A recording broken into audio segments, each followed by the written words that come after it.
پاکستان سے واشنگٹن پہنچنے والی کچھ کم اور کچھ زیادہ ناخوشگوار خبروں کے درمیان منیسہ ہاشمی امریکہ میں رہنے والوں کو زندگی کے ہر شعبے میں پاکستانی خواتین کی ترقی کی داستان سنا رہی تھیں، ترقی جس کی وہ خود جیتی جاگتی مثال ہیں۔ پاکستانی خواتین تو بہت ہی آگے آ چکی ہیں،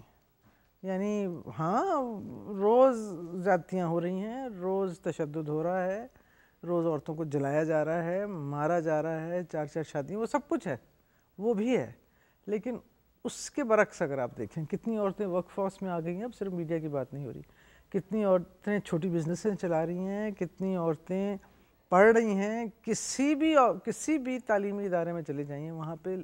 جہاں پہ مکسڈ ہو رہی ہے تعلیم، لڑکیاں زیادہ ہیں، اگر لڑکیاں زیادہ نہیں ہیں تو لڑکیوں کے نمبر زیادہ ہیں۔ اب اس کی مختلف وجوہات ہیں کہ بھی شاید وہ گھر میں رہتی ہیں، پڑھتی زیادہ ہیں، شوق زیادہ ہے، اب اگر میں کہوں گی ذہین زیادہ ہے تو مجھے مار پڑے گی باہر جا کے، وہ بھی اپنی جگہ ہے، شاید ایسے مواقع کم ہیں جس میں ان کی ڈسٹریکشن ہو، باہر نکلیں، سگریٹ پئیں، دوستیاں کریں، گاڑیوں میں بیٹھیں، باہر جائیں، وہ شاید اتنا نہیں ہوتا، کنسنٹریشن ہوتی ہے، پابندیاں زیادہ ہونے کی وجہ سے پڑھتی زیادہ ہیں، نظر زیادہ ہوتی ہے اس لیے پڑھتی زیادہ ہیں، وہ سب چیزیں ہیں، تو ایک طرح سے یعنی وہی آدھا بھرا ہوا آدھا خالی ہے، میرے لیے تو آدھا بھرا ہوا ہے۔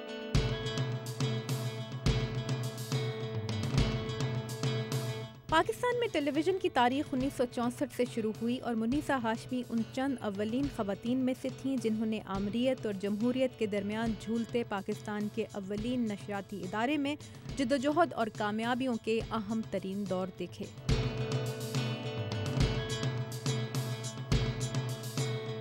میں اس وقت پاکستان ٹیلی ویژن لاہور کی جنرل مینیجر تھی جب مشرف کا جو بھی ہوا سو ہوا 12 اکتوبر کو، تو میں نے کہا اچھا، مطلب میں نیچے اتری تو دو فوجی اندر آ رہے تھے اور کہہ رہے ہیں ہوز ان چارج، نا سر آئی ایم، تو کچھ سٹ پٹایا، کہنے لگے جی یہاں کا انچارج کون؟ میں نے کہا میں نے آپ سے کہا میں ہوں، اور اس وقت پھر یعنی اس قسم کی چیزیں آپ کے ساتھ ہوتی ہیں جو آپ دیکھتے ہیں تو مڑ کے تو ایسا نہیں لگتا، لیکن اس کے بعد پھر جو ہوا تو ایسے بھی حالات رہے ہیں۔ پاکستان میں اوور آل خواتین کی جو صورتحال ہے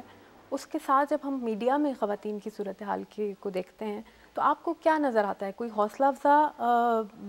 علامات دکھائی دے رہی ہیں یا ابھی ان کو بہت لمبا کام کرنا ہے؟ میں خود الیکٹرانک میڈیا کی بات کرتی ہوں کیونکہ میرا 40 سال کا تجربہ بھی ہے اور وابستگی بھی ہے، تو میں پہلی خاتون تھی پاکستان ٹیلی ویژن میں، اور لگتا تھا کہ شاید میں ہی رہوں گی کافی عرصے تک،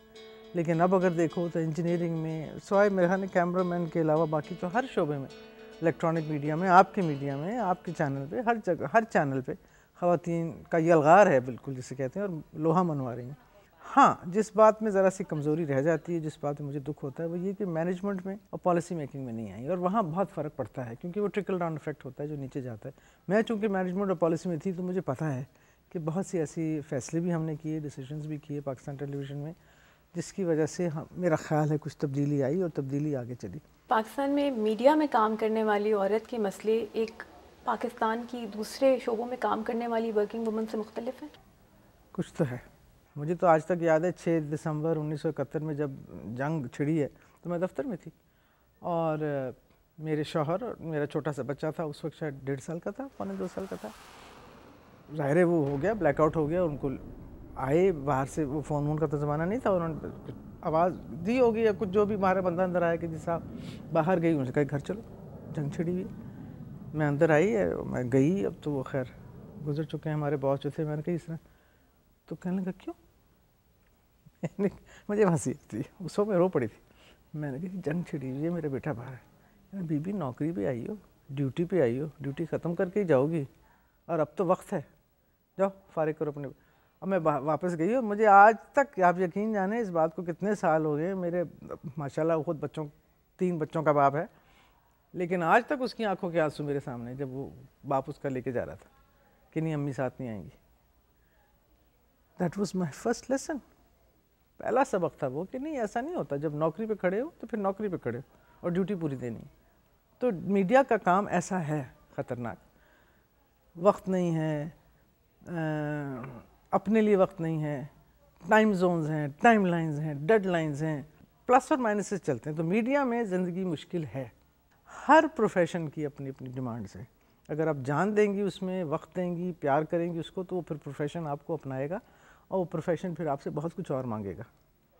منیزہ ہاشمی پاکستان کے ایک کالج میں جینڈر ان میڈیا کا مضمون پڑھاتی ہیں اور خواتین کو کامیابی کے لیے یکسوئی اور مقصد پر نظر رکھنے کا رہنما اصول اپنانے کا مشورہ دیتی ہیں۔ اگر آپ کا کام، اور یہ تو خیر ہمارے مذہب میں بھی، اگر آپ کا کام آپ کی عبادت ہے اور اگر آپ کو اس سے اتنا پیار ہے اور اتنا لگاؤ ہے اور اگر آپ اس میں ڈوب کے جائیں گے تو کوئی وجہ نہیں ہے کہ آپ اس میں کامیاب نہ ہوں۔ دور ہو جاتے ہیں، دیر ہو جاتی ہے، ٹائم لگتا ہے، کامیابی آپ کے ساتھ رہے گی۔ اور اگر آپ اس پہ مستند ہیں، کھڑی ہیں کہ یہ تو میں نے کرنا ہی کرنا، اور آپ کی وجوہات صحیح ہیں، اس میں اگر آپ نے بےایمانی نہیں کی، اس میں 2 نمبر ڈنڈی نہیں ماری، تو کوئی وجہ نہیں کہ آپ اس کو آہستہ آہستہ آہستہ لوگوں کے جڑوں میں پانی ڈالتی ڈالتی آگے نہ نکل جائیں۔ ہم دیکھیں گے۔ منیزہ ہاشمی کا ایک اور تعارف پاکستان کے احساس شاعر فیض احمد فیض کی وراثت بھی ہے۔ فیض کے چاہنے والے اس سال ان کی پیدائش کا 100 سالہ جشن منا رہے ہیں اور منیزہ ہاشمی کہتی ہیں کہ ان کے والد نے جس پاکستان کا خواب دیکھا تھا اسے حاصل کرنے کی جدوجہد تبھی کامیاب ہوگی جب ناموافق حالات سے مایوس ہونے کے بجائے ان کا مقابلہ کیا جائے۔ وہ دن کے جس کا وعدہ ہے ہم دیکھیں گے۔ میں تو پاکستان کے لیے بہت پر امید رہوں گی، پھر وہی بات ہے، کیونکہ مجھے ایسے ہی رہنا ہے، ورنہ تو پھر میں آج جیتے جی مر جاؤں گی۔ تو اس لیے پر امیدی ہے میرے اندر، یہ میرے بڑوں نے مجھے سکھائی ہے، یہ میرے بچوں نے مجھے سکھائی ہے، میرے بچوں کے بچے مجھے سکھا رہے ہیں۔ تو میں تو پیچھے نہ مڑ کے دیکھوں گی اور نہ میں یہ سوچوں گی ہاں بجلی نہیں ہے، پانی نہیں ہے، گیس نہیں ہوتی، مہنگائی ہے، سب کچھ ہے، ایسا ہو رہا ہے، لیکن پھر بھی بہتوں سے اچھا ہے۔ اور یہ جو کچھ بھی ہے یہ حکومت ہماری ہے، اس کو ہمیں اون کرنا ہے۔ یہ ایک جمہوری حکومت ہے، ہم نے ووٹ دیا، اب پسند نہیں آ رہے 3 سال بعد 2 سال بعد، ہوتا ہے،